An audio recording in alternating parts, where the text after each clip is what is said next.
بسم اللہ الرحمن الرحیم۔ سانپ اور مور جنت میں رہتے تھے، مگر سانپ اور مور کو جنت سے کیوں نکالا گیا؟ شیطان جب مردود لعنتی ہو گیا تو اس نے حضرت آدم علیہ السلام کو جنت میں سجدہ کرنے سے انکار کر دیا، اور اللہ سبحانہ تعالیٰ نے شیطان کو جنت سے بے دخل کر دیا۔ جنت میں کھانے پینے گھومنے پھرنے کو بہت کچھ تھا، لیکن تنہا اکیلے ہونے کی وجہ سے حضرت آدم علیہ السلام اداس رہنے لگے۔ پھر اللہ تعالیٰ نے حضرت آدم علیہ السلام کی بائی پھسلی سے بی بی حوا کو پیدا کیا۔ اسی طرح وہ ایک دوسرے کو پا کر جنت میں خوشی خوشی رہنے لگے۔ اللہ تعالیٰ نے فرمایا، تم جنت میں جو چاہے کھاؤ پیو گھومو پھرو، لیکن خبردار اس درخت کے قریب مت جانا اور اس کا پھل مت کھانا، ورنہ تم ظالموں میں سے ہو جاؤ گے۔ جنت میں سانپ اور مور رہا کرتے تھے اور جنت میں آیا جایا کرتے تھے۔ اسی وقت اس کے پاؤں بھی ہوا کرتے تھے۔ سانپ کے منہ سے ابرک کی بہت اچھی خوشبو بھی آیا کرتی تھی،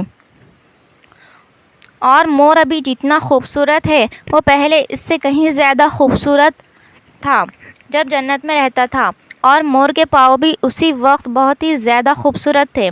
ایک دن وہ جنت سے باہر آیا تو ان کی ملاقات شیطان سے ہوئی۔ شیطان نے ان سے کہا مجھے بھی جنت لے چلو۔ ان دونوں نے کہا کہ ہمیں اللہ تعالیٰ کا خوف ہے اور ہم تمہیں جنت نہیں لے جا سکتے، لیکن شیطان نے ان دونوں کو دوستی کا واسطہ دیا۔ ہم ایک ساتھ جنت میں رہتے تھے، مجھے بھی جنت لے چلو۔ اس پر سانپ نے شیطان کو مشورہ دیا، تم سانپ بن جاؤ، مور تمہیں نگل دے گا اور جنت میں لے جا کر اگل دے گا، اسی طرح تمہیں کوئی دیکھ نہیں سکے گا۔ شیطان فوراً سانپ بن گیا، مور نے اسے نگل لیا۔ اسی طرح شیطان جنت میں داخل ہونے میں کامیاب ہو گیا۔ شیطان نے جنت میں حضرت آدم علیہ السلام اور بی بی حوا علیہ السلام سے ملاقات کی اور کہا میں تمہارا دوست ہوں، تم نے ابھی تک جنت میں اس درخت کا پھل کیوں نہیں کھایا؟ اس پر دونوں نے کہا اللہ پاک نے ہم دونوں کو اس درخت سے دور رہنے کو کہا ہے اور اس کا پھل کھانے سے سخت منع فرمایا ہے، اس لیے ہم نے وہ پھل ابھی تک نہیں کھایا اور نہیں کھائیں گے۔ اور جب حضرت آدم علیہ السلام سو گئے تو شیطان بی بی حوا کے پاس آیا اور اسے بہکانے لگا اور کہا کہ اللہ تعالیٰ نے تمہیں وہ پھل اسی لیے کھانے سے منع کیا ہے، کہیں وہ پھل کھانے سے تم فرشتہ نہ بن جاؤ اور ہمیشہ کے لیے جنت میں ہی نہ رہنے لگو۔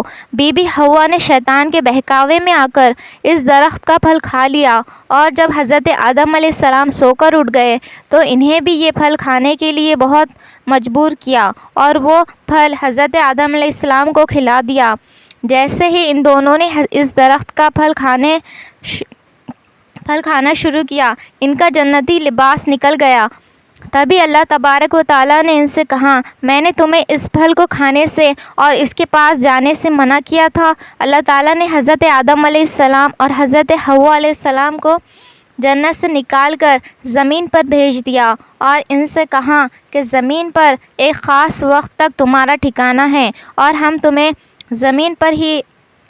زمین پر ہی رہو گے۔ اللہ تعالیٰ نے شیطان کو جنت میں لانے سے مور کی خوبصورتی چھین لی۔ جس پیر سے شیطان کو جنت میں لایا اور وہ پیر بدصورت بنا دیا۔ جس سانپ نے مور کو شیطان کی مدد کرنے کا مشورہ دیا، اللہ تعالیٰ نے اس کے منہ سے ابرک کی خوشبو چھین لی اور اسی منہ میں زہر ڈال دیا، اور سانپ کے پیر چھین کر سانپ اور مور کو جنت جیسی جگہ سے ہمیشہ کے لیے بے دخل کر دیا۔ لیکن آج بھی مور اپنے پروں کو دیکھ کر خوش ہوتا ہے اور اپنے پیر دیکھتا ہے تو اس کو رونا آتا ہے۔